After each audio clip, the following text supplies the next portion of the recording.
Go. So nice to meet you, Margaret. Welcome to Sitka. Jill? Hi, nice to meet you. Our pleasure. Why didn't you tell me you were some kind of Alaskan Kennedy?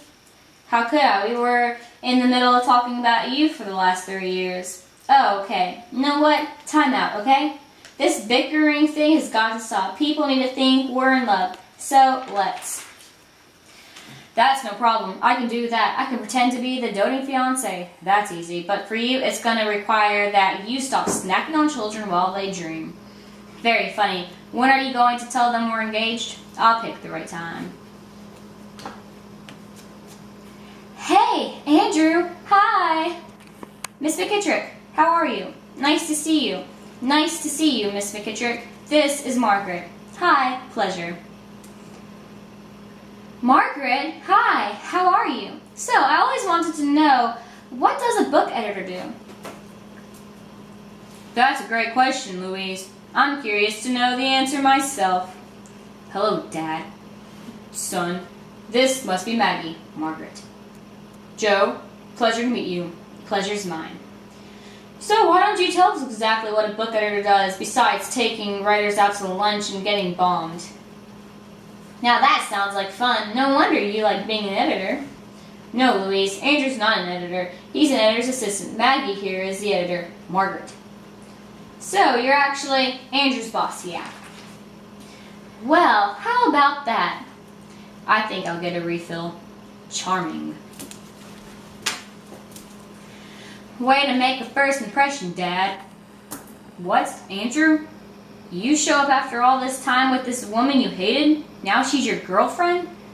We just got here. Can't we wait 2 seconds before we throw the kitchen sink at each other?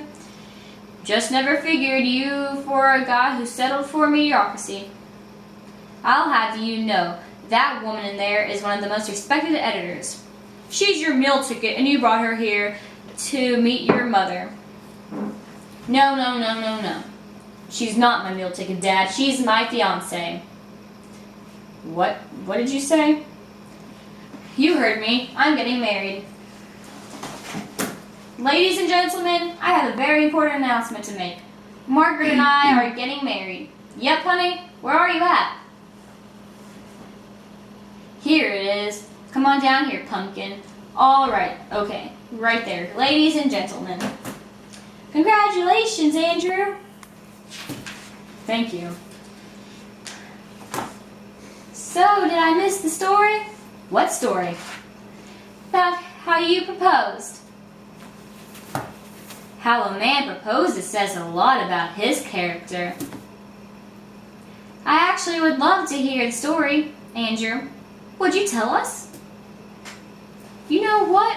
Margaret loves telling the story, so I'm just going to let her go ahead and do that. Wow. Okay. Wow. Well, wow. Where to begin? Wow. Andrew and I, we were about to celebrate our first anniversary together, and I knew that he'd been itching to ask me to marry him, but he was scared, like a little tiny bird. So I started leaving him little hints here and there, because I knew he wouldn't have the guts to ask, but that's not exactly how it happened. No. I mean, I picked up on all of her little hints. This woman's about as subtle as a gun. Yeah. What I was worried about was that she might find this little box.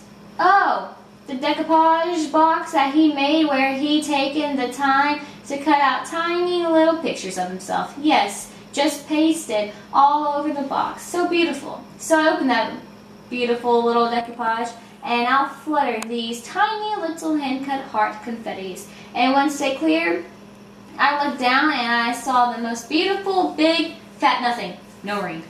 No ring? No, but inside that box, underneath all that crap, there was a little handwritten note with the address to a hotel, date, and time. Humphrey Bogart type stuff. Masculine. Anyway, naturally, Margaret thought.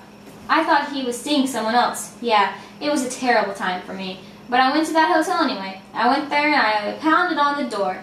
But the door was already unlocked. And as I swung open that door, there he was. Standing, kneeling, like a man. On a bed of rose petals in the tuxedo. Your son. And he was and he was choking back soft sobs. And when he'd held back the tears and finally caught his breath, he said to me, "Margaret, will you marry me?" And she said, "Yep, the end. Who's hungry?"